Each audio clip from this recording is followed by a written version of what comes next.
But just that alone time and us, clearing our heads and remembering that we're also adults and we were people before the kids came along and we had a relationship, it does wonders.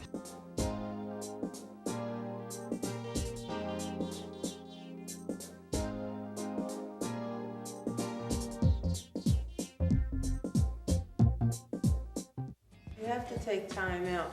And the reason you need that time is because you need time to sit back and regroup. Me time is very important because if you don't take care of yourself, then the kids they sense that, and it makes you more tense, more agitated, and your patience level goes down a lot.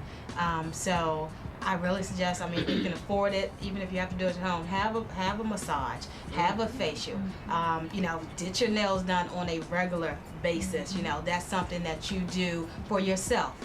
Put that couple of dollars to the side so that you can take care of yourself. It really does make a difference in the long run. This is my time. I get about a 10-15 minute break to feed myself. Sometimes I don't get to do that. I'm so overwhelmed with stuff to do that I don't get to take a break. Sometimes I forget to eat.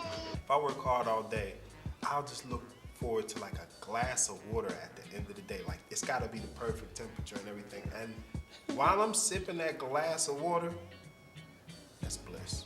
It's the most important thing to have a support system, people who understand what you're going through, who can troubleshoot with you, give you some pointers on different things that you may not know. We're all human beings and imperfect, and we don't know everything. So when you get together with other women or men who raise children, that is definitely a big help. My sister's was very helpful. Or his godmother or girlfriends babysit once in a while. So sometimes I get to go out. Went to the play last week.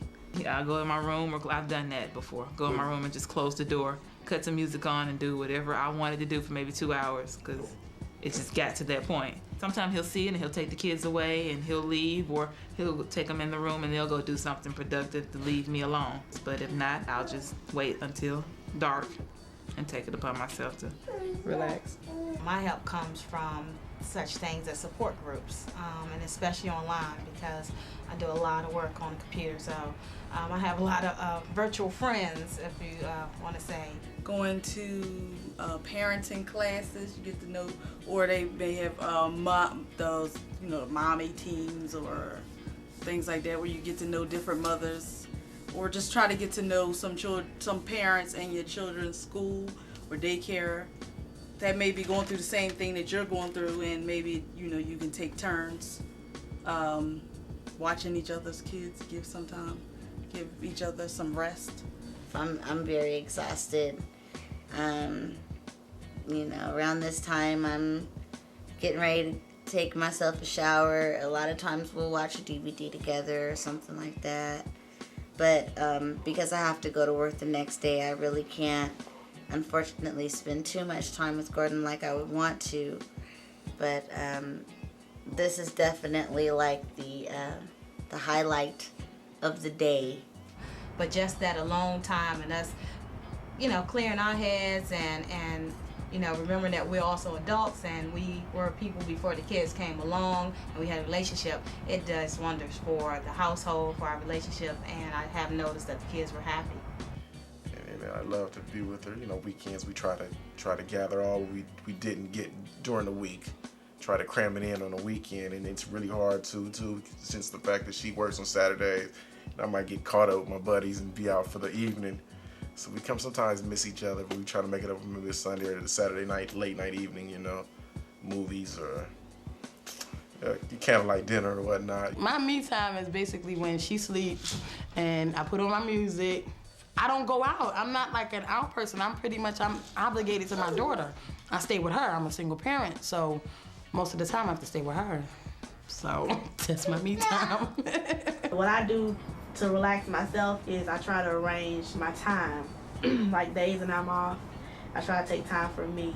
And in the evenings, we have our little sit down, read books, or watch movie time, and school night. Of course, we do homework and everything, and then I just make sure they're in bed at a decent hour so I can take time for myself. Even if it's just sitting in the bathtub, just like. I get up probably about a half hour, 45 minutes before her, and my shower is kind of my personal me time. Just the warm water, whatever soap that I might be using. It might be something that's scented and it's a little more relaxing, or I might get a bath if I'm really lucky the evening before, and you can do candles or just anything that's kind of relaxing to just help things just kind of roll off. And why is making money important? To buy you things, like to buy you anything. And buy everything and food, like candy, macaroni, string beans, French toast. Now, why do you think your mommy has to go to work? Because I have to go to school. What do you do to make yourself happy? What's your favorite thing to do at school? And recess. Recess? Yes. Why? Because you get to go outside and play and Okay. wrestle. Now, what do you think she's doing at work when you're at school? She have to eat her food, and then she had to take shots. Okay. And my mommy has to come back home. What's your cat's name? Max. She got two. She has a black cat, and now she has a white cat and a gray cat. Didn't you used to have a black cat? I don't. I had a black dog named Zoe. How old are you going to be when you start working? 39. Do your mommy and daddy, do they love you? Yeah, How do you know? because they always give me big hugs and kisses. How old are you going to be when you start working? 40. You talk all night. You talk all loud. You talk all night. Well, thank you for coming to talk to me. Okay. You can give me a hug goodbye? You were great.